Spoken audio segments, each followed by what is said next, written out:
tu aimes ce que je fais, mets un pouce bleu.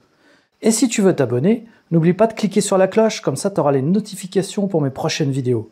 Allez, merci d'avance. Bonjour à tous, c'est Electron Libre et aujourd'hui si je prends cet air un peu moins jovial, c'est parce que l'histoire que je vais vous raconter n'est pas drôle du tout, vous n'allez pas en croire vos oreilles, c'est totalement hallucinant ce qui m'est arrivé. Même moi j'ai encore du mal à m'en remettre, c'est une histoire de dingue. Donc comme il est écrit dans le titre, on a embouti ma voiture de manière volontaire. Alors vous allez comprendre pourquoi je dis volontaire, parce que en fait je ramenais ma fille de l'auto-école qui revenait de ses leçons de conduite et je lui ai dit tiens, je vais te faire passer dans un endroit où j'ai l'habitude de passer qui est dangereux. Je croyais pas si bien dire et je pensais pas que ça prendrait tout son sens en fait. Donc je l'ai emmené dans un endroit où il y a une priorité à droite qui est très peu visible et que beaucoup de gens ne connaissent pas. Ok, c'est les joies du direct. Que beaucoup de gens ne connaissent pas et donc je voulais lui montrer. Et on va y arriver là, justement je roule dans cette direction pour vraiment retracer les événements. On va d'abord se poser un petit peu, on est juste à côté de l'endroit où c'est dangereux. On va se poser un petit peu pour vous montrer un petit peu comment ça se passe. Donc en fait j'étais avec ma fille, donc alors rassurez-vous, c'était pas avec la Tesla, mais d'un autre côté ça aurait été avec la Tesla, ça aurait peut-être pas été plus mal, mais bon là j'en aurais été encore plus malade, mais c'était avec la Smart. Sachant que la Tesla, il y a des caméras qui enregistrent et du coup j'aurais eu les traces de ce qui s'est passé, parce que quand vous allez comprendre ce qui s'est passé, vous n'allez pas y croire, c'est pas possible. Donc j'arrive ici, donc si on peut pas inverser la caméra en cours, hein, le film. Ouais, je vais vous montrer. J'arrive ici à cette intersection. Voilà, là vous avez à gauche, vous avez la place du marché à Montfermeil-les-Coudreaux, et à droite vous avez une première rue qui est en sens unique, là où il y a la Golf qu'on voit d'ici, et tout de suite après où il y a la camionnette blanche, il y a une priorité à droite qui est souvent cachée, justement là aujourd'hui par une camionnette blanche ou par un camion, donc on voit très mal cette priorité. Vous voyez, il y a une voiture blanche là qui est en train de passer, voilà, ça c'est une priorité à droite, et c'est extrêmement dangereux cet endroit parce que les gens ont tendance à forcer. Et les gens qui arrivent de mon côté ont tendance à ne pas s'arrêter à cette priorité. Donc moi, connaissant bien le coin, puisque j'habite à 500 mètres d'ici, c'est un endroit où je ralentis toujours et je m'arrête vraiment s'il y a quelqu'un qui vient, c'est logique. Donc j'arrive à cet endroit et il y a une voiture, il y avait un camion qui était garé là. On peut voir également, on verra peut-être pas sur la caméra, mais juste au-dessus de ce carrefour, il y a une caméra de la ville qui a certainement filmé la scène. Bref, je m'arrête donc pour laisser passer la personne. Je roulais vraiment tout doucement. On ne peut pas rouler vite à cet endroit, c'est très dangereux. Donc je roulais tout doucement et je m'arrête pour laisser passer la personne qui venait de ma droite. Et là, je vois dans mon rétroviseur une voiture qui me colle comme ça et qui klaxonne et qui me fait des appels. Alors que je m'étais arrêté pour laisser passer la personne.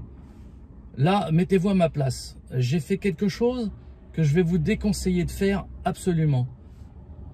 Quand c'est comme ça, si ça vous arrive, vous faites pas attention, vous tracez votre route.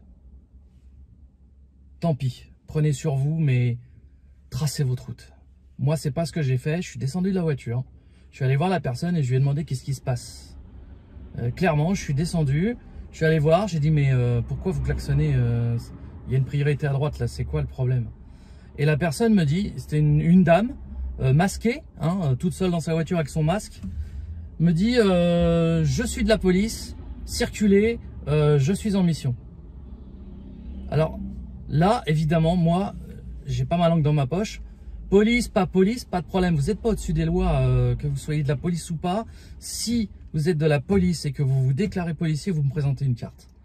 Donc moi j'ai dit à la personne, écoutez, si vous êtes de la police, premièrement vous allez me présenter une carte. Deuxièmement, vous n'êtes pas sans savoir, étant policier, qu'une priorité à droite, ça se respecte. Donc je me suis arrêté parce qu'il y a une priorité à droite. Donc je m'arrête et donc présentez-moi votre carte. De là, la personne s'énerve. Oui, je suis pressé, j'ai pas que ça à faire. Dégagez la route. J'ai pas que ça à faire. Je suis de la police, je vous dis, je suis en mission. Je lui dis, bon, écoutez, présentez-moi votre carte puisque vous êtes de la police. La personne s'est énervée en club. J'ai dit, bon, je suis tombé sur une dingue. Police, mon cul, ça m'étonnerait. Donc, c'est tout. Je remonte dans ma voiture. J'ai abandonné l'affaire. Je remonte dans ma voiture. Je démarre. Ok, donc là, on va aller à l'autre endroit. Jusqu'à présent, c'est une histoire qui commence mal, mais bon, ça s'arrête là. C'est tout. Hein. Donc là, on arrive au fameux carrefour. Il y en a un qui me coupe la route là. Gentil, merci. Voilà. Donc on arrive au fameux carrefour. On passe le carrefour. Je vais m'arrêter parce qu'il y a une voiture. Voilà, il y a une voiture. Je la laisse passer. Je lui fais signe. Allez-y, monsieur. Voilà. C'est exactement ce que j'ai fait. Hein. Et de là, la voiture derrière moi klaxonne. Bon, je passe. Et là, je tourne à gauche. Là, je tourne à gauche sur la place du marché. Alors, je vais me regarer ici en essayant de ne pas gêner la circulation. Ah, je vais mettre mes warnings. Désolé, voilà. C'est bon. Là, normalement, je ne gêne pas. Donc là, vous allez voir la configuration ici. Donc, j'ai tourné tout de suite à gauche et je m'arrête ici, donc, dans cette rue. Il y a une belle Tesla d'ailleurs qui est en train de manœuvrer. Voilà, comme par hasard. Donc, je m'arrête ici dans cette rue. Et vous voyez que dans cette rue, il y a bien un panneau rouge avec une flèche noire et une flèche rouge qui m'indique que je n'ai pas la priorité. Hein. Et je dois donc m'arrêter, c'est obligatoire si une voiture arrive en face. Voilà. Donc ici, je démarre et la voiture qui était derrière moi me suivait. Moi, vous savez qu'une voiture électrique, ça accélère. Hein. Donc, quand je démarre et qu'il n'y a rien devant, j'ai aucune raison de me traîner. Donc, je démarre. Normal, mais bien. Et là, elle a essayé de me doubler. Elle n'a pas réussi parce que elle avait une Citroën C4 diesel toute pourrie, une grosse merde. Et donc forcément, elle n'a pas réussi à me doubler. Mais j'ai pas accéléré plus que ça. J'ai accéléré de manière dynamique comme je le fais toujours, mais sans plus. Et donc, je continue d'avancer. Je vais demander à Alison de me tenir le téléphone parce que si je conduis, je ne vais pas tenir mon téléphone. Donc voilà, je démarre. Je vais enlever mes warnings. Voilà, il n'y a personne derrière, on démarre. Et j'arrive donc à cette fameuse que vous pouvez voir là-bas. Tiens, Alison, regarde. Voilà la voiture qui démarre. Hein, incline le plus, ils vont voir le ciel sinon. Ça, c'est pas évident. Donc, et là, on arrive ici. Et là, vous pouvez le voir, il y a des voitures en stationnement. Ça ne passe pas à deux. Hein, ici, c'est clair, il faut s'arrêter, c'est obligatoire. Donc, j'étais sur ma lancée et je m'arrête ici. Parce qu'il y avait une voiture qui arrivait en face et des voitures en stationnement comme il y a tous les jours. Et vous voyez bien le panneau ici. Hein. Je m'arrête ici. Et là, je vois dans mon rétro, je vois qu'elle va pas s'arrêter. Je le vois. Je me dis, elle va pas s'arrêter. Qu'est-ce qu'elle fout? Elle me collait, elle était énervée, une vraie dingue. Je me dis, elle va pas s'arrêter. Et j'ai relâché le frein au moment de l'impact. Oui, parce qu'il y a bien eu impact. Elle m'a rentré dedans sans... Elle n'a pas freiné. C'est pas possible, elle n'a pas pu freiner. Ou en tout cas pas assez. Bref, je ne sais pas ce qu'elle a foutu. Elle a certainement voulu me doubler quand même et passer. Sauf que comme il y avait une voiture en face, elle a dû se rabattre derrière moi. Mais sur sa lancée, elle n'a jamais pu s'arrêter. Et donc, je me suis fait déglinguer la bagnole juste ici. Juste là. Voilà. Là où la voiture noire est garée. Vous voyez, là, cette voiture noire n'a rien à faire ici. C'est interdit de se garer là. Voilà, elle est garée là. Mais moi, c'était ici que c'est arrivé. Juste là où il y a la voiture noire. Et vous pouvez voir ici qu'il y a un parking. Il y a une entrée. Je ne sais pas si on le voit à la caméra. Il y a une entrée de parking ici. Donc, au niveau de la voiture grise que vous voyez juste derrière la voiture noire, il y a un petit trottoir. Et c'est ici que je me suis arrêté. Et la bonne femme est venue me taper là. Voilà. Elle m'a tapé la voiture assez violemment. Comme j'ai relâché le frein, ça m'a propulsé en avant encore plus loin. J'ai dû mettre un coup de volant et je me suis retrouvé sur la voie de gauche. Heureusement, la voiture s'est serrée et on a pu passer. Mais alors, je me suis retrouvé complètement à gauche. De là, la bonne femme, je la vois qui fait une marche arrière.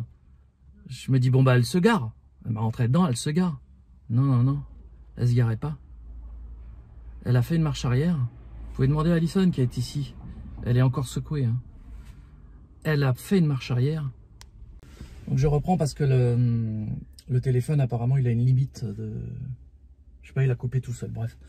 Donc elle a fait une marche arrière et elle est partie donc par ce parking que je vous ai montré. Par le parking dans lequel je suis garé actuellement là. On va On va pas rester d'ailleurs garé ici, parce que c'est pas intéressant. Hop. Donc, vous pouvez voir que là, je suis dans un parking. Bon, là, je suis complètement bloqué parce qu'il y a quelqu'un qui a été se garer là. Alors là, je suis bloqué de chez bloqué. Bon, bref. On peut voir que donc, ça aurait été bien d'ailleurs que ce soit ce jour-là qui se gare là, lui. Donc, elle est partie par là. En fait, elle s'est sauvée par ce parking. Mais elle s'est sauvée littéralement. Elle s'est barrée. Chapeau la police. Hein. Si elle est vraiment dans la police. Hein. C'est une attitude qu'on a dans la police? Je ne pense pas. Donc, cette personne s'est sauvée. Bon, moi, je vais en profiter que ça se libère derrière pour sortir. Parce que là, sinon, je suis encore là demain. Hop, donc je vais sortir. Voilà, pendant que je le peux. Du parking. Donc, voilà, la personne se sauve. Je vous dis, c'est une histoire de dingue. C'est bon, ça passe. Hop, voilà. Alors, s'il n'est pas trop con que ça. J'ai vu une Citroën, j'ai eu peur. Twingo, il va attendre. Voilà. Alors, donc voilà, je me retrouve ici à l'endroit exact où c'est arrivé. Je me retrouve à l'endroit exact où c'est arrivé, c'est-à-dire juste ici, vous voyez, les voitures passent. Je vais mettre un peu de ventile sur le carreau parce que là, ça va faire de la buée. Donc, vous voyez, je me retrouve juste ici, là où c'est arrivé exactement. Moi, je me suis arrêté sur le panneau où il y a les deux enfants, là, vous voyez. Comme elle m'a rentré dans le cul, avec l'impulsion, eh ben, je me suis décalé à gauche, sinon je rentrais dans la voiture en stationnement et je me suis mis là où il y avait une voiture qui arrivait en face, croyez-moi, ça a été très chaud, très très chaud. D'ailleurs, la personne qui arrivait en face a vu toute la scène, s'est arrêtée et m'a demandé si tout allait bien. Donc, Alison est descendue de la voiture, elle a pris en photo la bonne femme qui était en train de reculer et Alison a craqué, c'est-à-dire qu'elle s'est allongée par terre sur le trottoir. Elle a craqué littéralement. Elle n'en pouvait plus.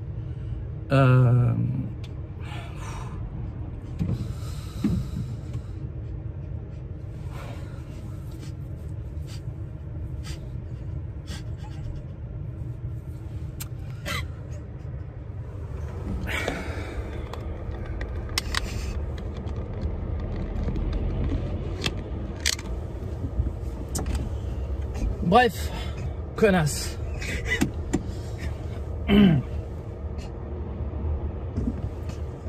Donc, elle s'est barrée par le parking. Donc, moi, ce que j'ai fait, je suis remonté en voiture. J'ai demandé à Alison si ça allait. Il y avait des gens autour d'elle. Elle était juste choquée psychologiquement, mais pas physiquement. Excusez-moi. C'est chaud, hein, à vous raconter. De là, mon sang n'a fait qu'un tour quand je l'ai vu se barrer par le parking. Imaginez mon état, vu l'état que je suis maintenant. Je suis monté dans la voiture et j'ai fait le tour pour essayer de la retrouver. Donc je suis passé par là. Ah putain, bordel. Ça, c'est ma fille qui me fait pleurer, désolé. Donc, j'arrive là, j'arrive ici. Ici, c'est ma rue, c'est là où j'habite. Voilà. Donc on va se mettre ici et je vais continuer de vous raconter cette histoire complètement loufoque. Totalement hallucinante. J'ai plus de mots. Bref, j'arrive ici. Donc on va continuer. C'est dur, mais on va continuer. Il fallait que je vous raconte ça parce que il faut que vous sachiez ce qui se passe en France en ce moment. Hein. Voilà. Les gens deviennent fous avec le confinement. Les gens deviennent fous, vraiment. Donc je m'arrête ici parce que en fait, je la vois arriver en face. Je la vois arriver en face. Vous n'allez pas le croire, mais elle avait fait le tour. C'est-à-dire qu'elle est sortie par le parking, elle est arrivée par là. C'est-à-dire qu'elle est arrivée là, par cette rue-là. Là, je l'ai vue arriver en face. Je l'ai reconnue parce que c'est deux phares pendouillés par terre. Oui, oui, vous avez bien entendu, elle s'est barrée avec une voiture avec des phares qui pendaient. Elle a fait le tour du pâté de maison et elle est arrivée ici. Moi, ce que j'ai fait, eh ben, je me suis mis à gauche. Je me suis mis à gauche, j'ai dit tant pis, là, il est hors de question que... Vous imaginez dans quel état j'étais? Je me suis mis à gauche, face à elle. Derrière elle, un bus est arrivé. Vous voyez la hauteur des trottoirs, là? Vous la voyez, la hauteur des trottoirs? Vous savez ce qu'elle a fait? Moi, je suis descendu de voiture pour lui dire d'arrêter son moteur et de descendre de voiture. Elle a voulu me rentrer dedans. J'étais à pied, il a fallu que je me recule. Elle a démarré. Elle a tourné brutalement pour faire demi-tour devant le nez du bus, entre ma voiture et le bus, et moi qui étais à pied. Elle a défoncé le trottoir là à droite. Vous voyez le trottoir, la hauteur du trottoir. Elle a défoncé que sa voiture. Elle a reculé dans l'autre là-bas. Là où il y a la Clio qui passe. Elle a défoncé sa voiture à l'arrière. Et elle a redéfoncé sa voiture à l'avant. Elle est partie. Elle a grillé le feu. Là, j'ai fait le 17. J'ai fait le 17. Et je leur ai dit, voilà, je suis derrière une voiture qui vient de me rentrer dedans. Voilà ce qui s'est passé. Je leur ai commencé un peu à leur raconter. Ils m'ont dit, monsieur, ne la suivez pas. Arrêtez tout de suite. Allez au commissariat, déposez plainte. Évidemment, j'étais dans un état de nerfs. Vous imaginez un peu. J'ai donc été raisonnable et j'ai dit effectivement, bon, je laisse tomber. J'ai quand même tourné dans la rue à droite pour voir si je la voyais, mais j'ai laissé tomber. J'ai laissé tomber. Donc, elle est partie et je suis allé directement. Elle est repassée devant moi. Alors oui, mais ça après moi j'ai pas vu faire parce qu'en fait je suis allé direct au commissariat de police. Après je suis allé au commissariat de Chelles. Alors cette histoire en fait c'est arrivé le 21 janvier à 13h15 à peu près, entre 13h10 et 13h15. Ma fille sortait de l'auto-école à 13h10. Et je suis ressorti du commissariat et de l'assurance à 17h15. À 17h15. Ça m'a flingué ma journée entière en fait, hein. Tout mon après-midi. Voilà, sans compter dans l'état de nerfs que je suis encore. Et dans quel état de nerfs ça m'a mis. Si aujourd'hui je vous parle, c'est parce que voilà, j'ai eu des nouvelles depuis. C'est pour ça que je vais vous le dire, ce qui s'est passé, enfin la suite.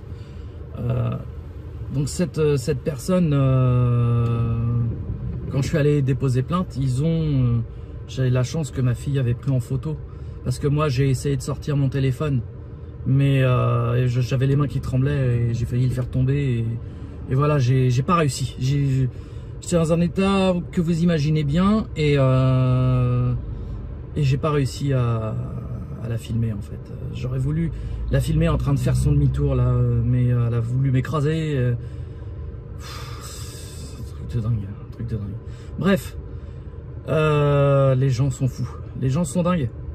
Donc bref, je l'ai laissé partir et je suis allé déposer plainte. J'ai raconté toute mon histoire à une charmante policière qui s'est bien occupée de moi. J'ai pas attendu trop longtemps, un petit peu, mais bon, c'est normal, mais ça a été quoi.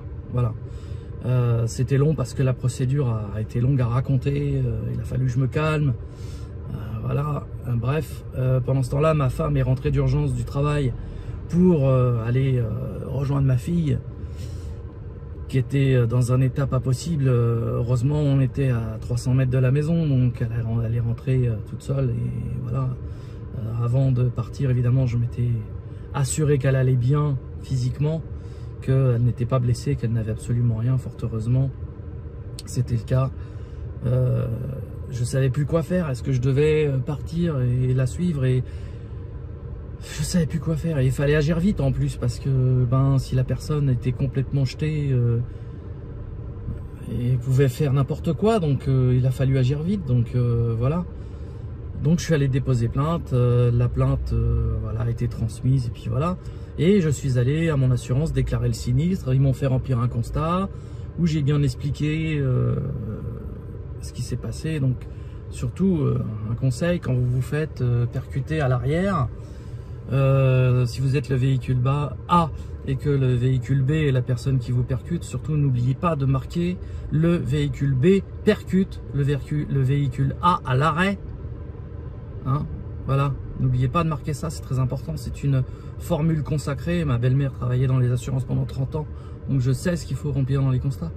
Voilà, donc il faut bien marquer que le véhicule B percute le véhicule A à l'arrêt. Voilà.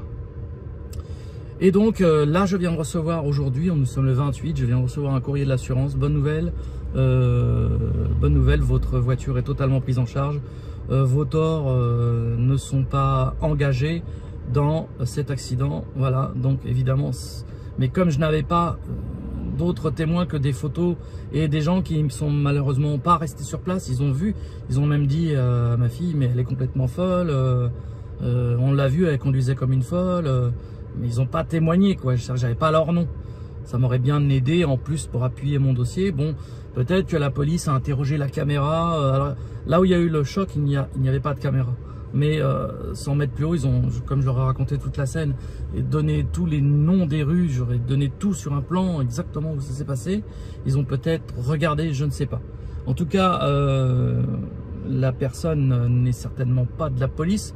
Je n'en sais pas plus parce que il y a le secret de l'instruction et voilà, ils n'ont pas à me dire qui fait quoi. Ça ne me regarde pas. En tout cas, vous allez me demander, mais est-ce que la personne ne peut pas être poursuivie pour usurpation de fonction? Bien malheureusement non, parce que je n'ai pas plus de témoins que ça. Je n'ai que ma fille et elle ne m'a pas présenté de carte de police.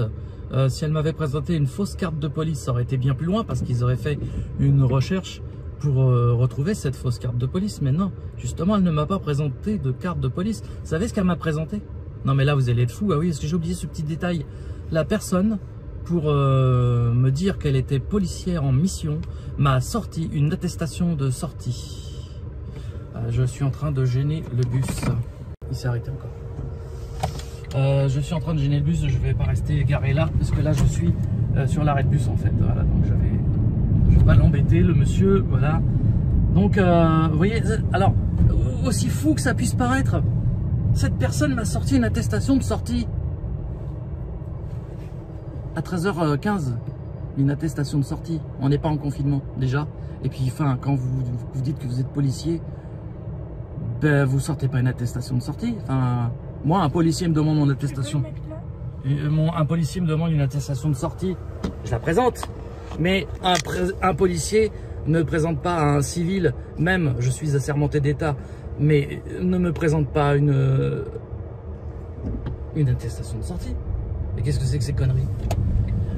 Vous voyez jusqu'où ça peut aller ce genre de conneries? Mais juste pour un tout petit détail, le petit détail, c'est que quand elle m'a klaxonné, j'aurais mieux fait de faire comme tout bon français, fermer ma gueule et partir. Voilà, hein, faire le mouton, dire voilà, hein, allez c'est bon, on m'insulte, bon, eh ben je laisse, je m'en vais, c'est pas grave. Voilà. Ouais, bah effectivement c'est la meilleure chose à faire parce que vous savez pas sur qui vous pouvez tomber sur une folle, vous pouvez tomber sur un mec avec un couteau, un mec avec un flingue qui pour une broutille que vous n'avez rien fait va vous flinguer ou vous renverser ou vous défoncer votre bagnole parce qu'il est même pas assuré et que sa bagnole elle est défoncée et qu'il en a rien à foutre quoi. Donc voilà. Je suis encore sous le choc hein, mais ça va s'arranger, ma voiture sera réparée, elle n'a pas grand chose. Rassurez-vous, elle n'a pas grand chose. C'est juste le pare-choc arrière qui a une trace et qui a certainement été enfoncé et qui est revenu en place. La voiture n'est pas pliée, le choc n'a pas été... J'ai eu la présence d'esprit de relâcher le frein. Donc le choc, en fait, a permis... Si j'avais gardé le pied sur le frein, la voiture aurait été bousillée. Comme j'ai relâché le frein, que j'avais la possibilité, j'avais un échappatoire, en fait, ça a limité les dégâts. Voilà. Portez-vous bien les amis, soyez prudents et ne faites pas comme moi. Si quelqu'un vous provoque, passez votre chemin, barrez-vous, n'insistez pas, personne n'est Superman. Voilà, salut les amis, excusez-moi pour l'émotion mais